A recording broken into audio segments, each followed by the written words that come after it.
Welcome to the Pictures of Lily podcast. I'm your host, Lily Moayeri. I have been a music journalist since 1992, and I interview a lot of music-related people. This podcast, which is named after the song by The Who, is about my experiences behind the story, what my experience is doing the interviews, just to give you a snapshot of what it's like on the other side of the digital recorder. Pictures of Lily.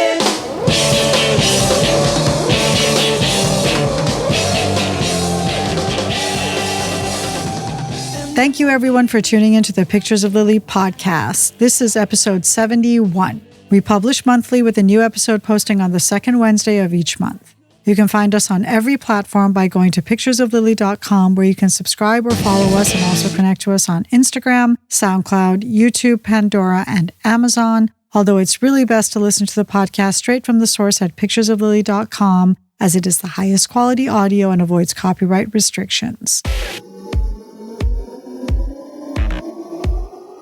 This episode is on my 20 years of friendship with Dan Stein, better known as DJ Fresh, drum and bass don turned pop star turned AI trailblazer.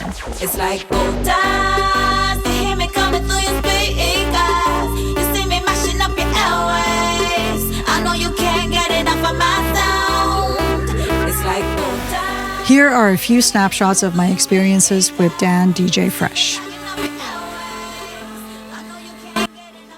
I became aware of Fresh and his drum and bass group Bad Company in 1998, more or less the same time as everyone else. Not to be confused with the American classic rock band of the same name, the British drum and bass group Bad Company represent their name as a bunch of symbols and are referred to as Bad Company UK stateside. They seem to come out of nowhere and land at the top of the drum and bass heap. But their music was so good, it was understandable that they went right to the top. As is always the case when someone is in that position, there was a lot of smack talking going around about them, Fresh in particular. So many different people told me a variety of negative things about him, including that he was dismissive and arrogant. I took all of that with a grain of salt because it was rarely coming from anyone who was at the same level as Bad Company.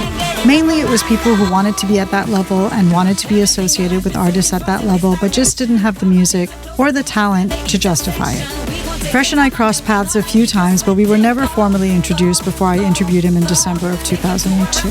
The interview was for the release of Bad Company's double album in the US, which was a greatest hits disc called Best of the Bad, plus their latest LP, Shot Down on Safari.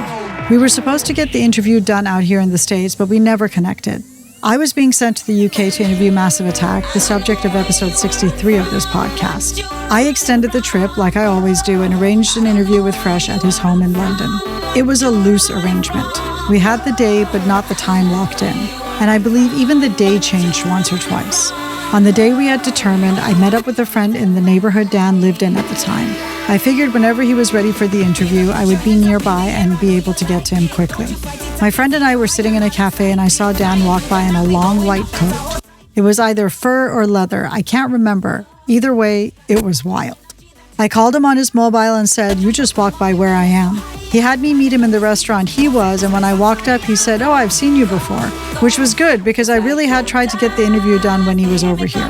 We went back to his place for the interview, and it was like being in Grand Central Station. Dan had a new dachshund puppy named Muttley who had chewed up his phone charger, so his phone was on its last legs, and there was so much going on at the time, he couldn't really afford to not have his phone for even a minute. I was supposed to be there for an hour, but it ended up being 4 hours. There was so much activity happening at every second. Dan was launching a new label at the same time working as a producer on Groove Rider's album. People were calling him up all the time, and they were all calls he had to take. Messenger stopped by to pick up music from him. He was trying to call his hairstylist to reschedule his appointment. His friend Aaron Ross, who was going to be running Dan's at the time new label Breakbeat Chaos, told me Dan had a standing appointment every week and a half, so it was imperative that he get hold of the stylist. In the end, Dan ran over to the hair shop and told them he couldn't make it. I watched as he made the biggest iced coffee I've ever seen and chain smoked, juggling so many things. Even though it made our interview time very chaotic, it was fascinating to see Dan's regular life like this. There was nothing regular about it.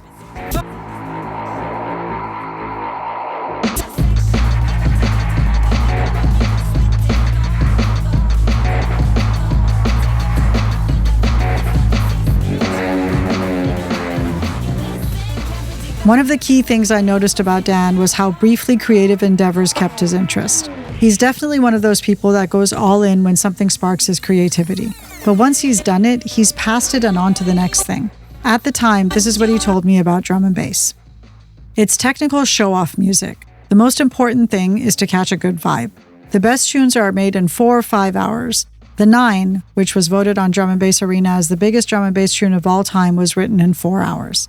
Simple, not too complicated, not too much going on, the DJs can play it. Your tune is going to sound amazing for about a month, then somebody's going to do the next thing. If I had to choose shelf life over dance floor, I'd pick dance floor because that's what it's about for me. I don't know if Dan would still agree about that last part, but I believe what he said earlier in the quote still stands, especially in drum and bass. The whole time I was with Dan for this interview, I didn't realize he was only 25 years old. He'd already accomplished as much as someone twice his age. This was hugely annoying to me, especially as the first half of the aughts was a confusing time for me because it felt like the world was moving a lot faster and that I was left behind and lost. The interview with Dan was for DJ Times magazine. I ran a different and much longer version of it on grooveradio.com. Dan ended up reaching out through the site as a German creative group had noticed they weren't credited for one of the videos I mentioned in the story. I responded to him and that became the start of our actual friendship. We stayed in touch via email. In this way, I was in the loop of what was going on with him musically and sometimes personally, and all of the time the two did not seem at all that separate from each other. Get your hands up 'cause you think you.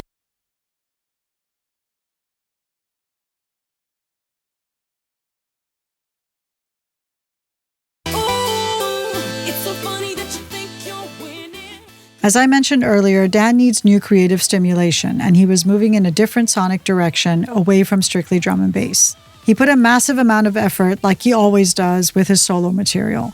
But his roots were in drum and bass, as was his fan base, which is a scary thing to step away from, especially when you are so established and respected. At the same time that he was respected, people dragged Dan all the time, even more so than before I met him. Once I met him, I knew that he wasn't arrogant or standoffish with anyone. He's a tech nerd, and that's what he talks about when he's in social settings, and it's generally with people who know more than him. He's always learning and absorbing, and that happens with people who are levels up from you. This is not to say that he wouldn't speak to people not at his technical level, but he doesn't have a ton of spare time. In subsequent years, he came to Los Angeles once to play an Insomniac event in downtown LA. We hadn't seen each other in a few years and we had a hang. But that whole party was weird and my mood was weird and we didn't stretch it out too much. Over the years, Dan's music crossed over a lot and became more mainstream appealing. He collaborated with Rita Ora before anyone knew who she was, as well as with high-profile artists like Diplo and Ellie Goulding. I did a feature on his solo work for Remix magazine, and I remember the art department being enchanted with the artwork for the campaign, which is also what we used for the cover art for this episode. Dan was living on a luxury boat at the time, something he had worked really hard to make happen. I remember him talking about trying to get this boat for ages. He had the slip already and was paying for it without actually having a boat to put in it. He got the boat, but it ended up being more trouble than it was worth. He did give boat life a solid shot before he got rid of it, though. I never got to see the boat, but he did send me pictures and a video. That is the thing. No matter when or what, Dan's been available pretty instantly over email. You know, find a style like this. When I was a youth, I listened to Miles Davis. Lost in space like Neil Armstrong. I used to melodies from Louis Armstrong. A few years back, I wrote some topical stories for Bass Rush. One of them was on drum and bass producers who parlayed their skills into other industries or styles of music. Dan spoke to me for that article, and one of the things he said confirmed what I already knew about him as far as needing new creative stimulation. This is what he said. I was really fascinated when drum and bass seemed new and exciting. I tried a bunch of ideas and gave everything to it that I could. Then gradually found myself wanting to explore new territory. The more I messed around with different sounds, the more I realized it was exciting trying things that were new to me. It gave me a rush to try and apply my thing to them. He also said, anything to do with music is about inspiration, and drum and bass, more than any other type of music, is really diverse. It's important for me as a musician to explore and constantly be influenced by new things, get new ideas, and apply old ones to new situations. In case anyone is keeping count, Dan has had 7 top 10 hits in the UK. 2 of them are number ones.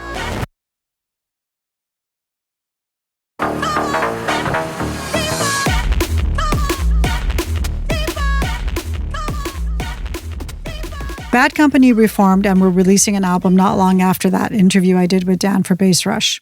I was humbled that for their only American interview, Dan would only agree to me doing a story on them.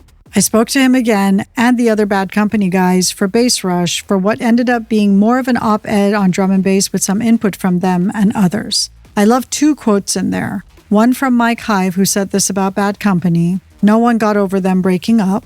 And one from Nick Noisia, who said they have big shoes to fill, their own. One of the things Fresh said was, when you identify with music or anything really, the more you guard the idea of it, the more difficult it becomes to relinquish it.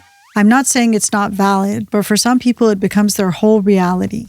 It has to be all mapped out and black and white, otherwise it threatens their very identity. People that have closed-minded expectations, it sometimes feels like they enjoy the critique more than they do the music. It's all about keeping an open mind. I love it when people prove me wrong. It gives me a new sense of hope. I remember being in France visiting Thomas, formerly of Dirty Phonics, when I was writing this story. He was working on his art, and I was supposed to be working on mine. And I did what I always do and procrastinated and didn't get started and didn't know how to start. Thomas was very surprised at how much time I waste when I have to write something. He finally sat me down and put headphones on me and turned on some Bad Company, and that got me going.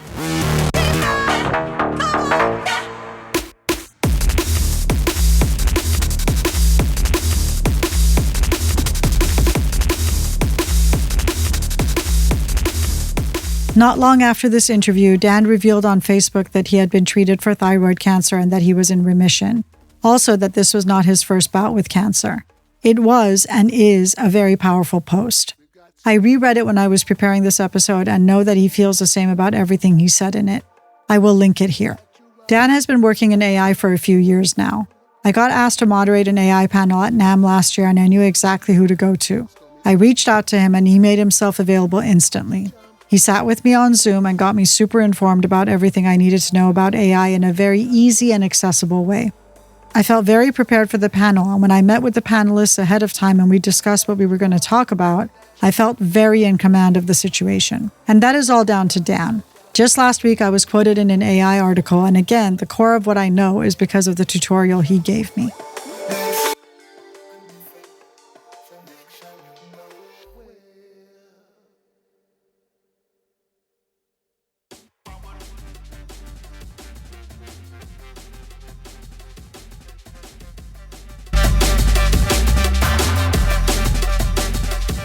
That's my snapshot of my experiences with Dan Fresh. We don't get to see each other very often or almost ever, but it doesn't matter. The impact he had on me, first with his music and then as a person, has been indelible, and I'm happy to be able to call him a friend. You can find the Bad Company story from 2016, as well as quotes from Dan in the article I wrote about drum and bass skills being parlayed into other endeavors at bassrush.com, and you can find that first interview from 2002 on picturesoflily.com.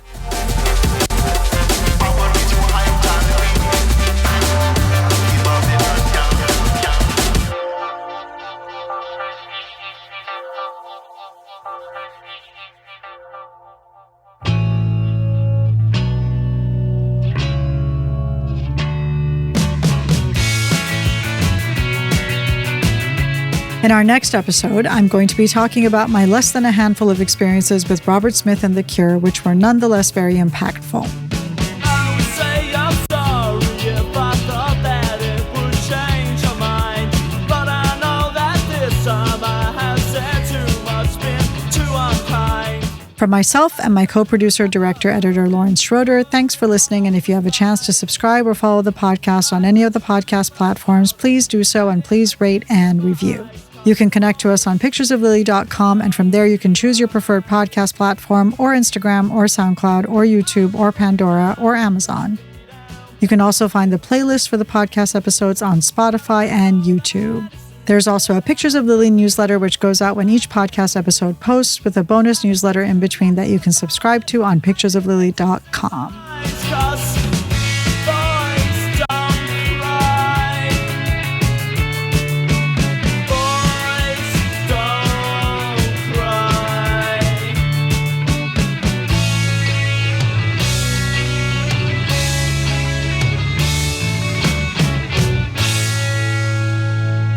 Thanks for listening. Pictures of Lily.